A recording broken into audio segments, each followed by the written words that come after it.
బ్రహ్మచర్యాశ్రమంలో అష్టవర్షే బ్రాహ్మణం ఉపనయీత అని అంటుంది శాస్త్రం. బ్రాహ్మణ శబ్దం ఇక్కడ హిందూ అని అర్థం.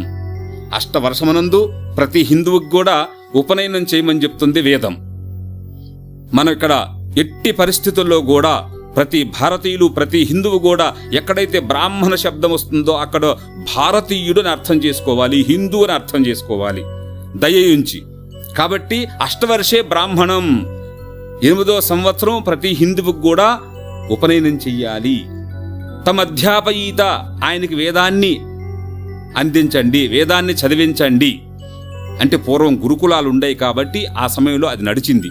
ఇప్పుడు స్కూళ్ళు అయ్యాయి కాబట్టి ఆ విధి విధానాలు మరిచి వచ్చాము. కాబట్టి మనం వెనక్కి వెళ్ళి చూడాలి, మన హిందూ ధర్మం వైపు చూడాలి. లేకపోతే జీవితం మొత్తం మనం దుఃఖాన్ని అనుభవిస్తూ ఉంటాం.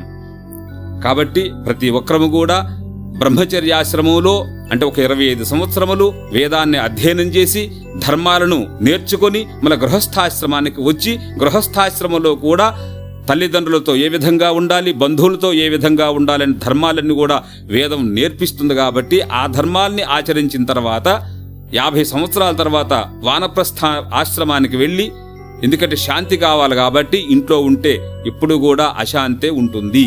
గృహస్థాశ్రమం వరకు కూడా బాధ్యతలను నిర్వర్తించి వానప్రస్థాశ్రమానికి వెళ్ళి అక్కడ ఉపాసనలు ఆచరించాలి. ఉపాసనల తర్వాత సన్యాసాశ్రమం.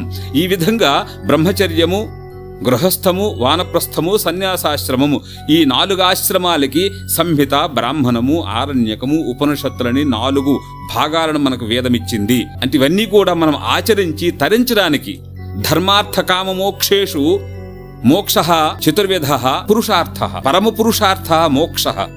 కాబట్టి పరమ పురుషార్థం మోక్షం, దానికి ముందు ధర్మము, అర్థము, కామము ఈ 3 కూడా వేదం చెప్పినట్లుగా ఆచరించాలి. అదే ధర్మము.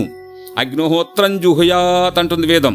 ప్రతి ఇంట్లో కూడా అగ్నిహోత్రాన్ని వెలిగించుకోండి, హోమం చెయ్యండి, ప్రాతకాలం నందు అగ్నిని దర్శించండి, మీ పాపాలన్నీ కూడా పటాపంచలై మీరు పరిశుద్ధులవుతారన్నటువంటి మన వేదం నేర్పిస్తుంది. కాబట్టి వేద విహిత ధర్మ, అది ధర్మం. అలాగ కొన్ని లక్షల నియమాలను చెప్పుంది మన వేదం. కాబట్టి ఆ వేదాన్ని అనుసరించి వేదం చెప్పినట్లుగా ధర్మాన్ని కాపాడినట్లయితే ఆ ధర్మం మనల్ని రక్షిస్తుంది. ధర్మో రక్షతే రక్షిత.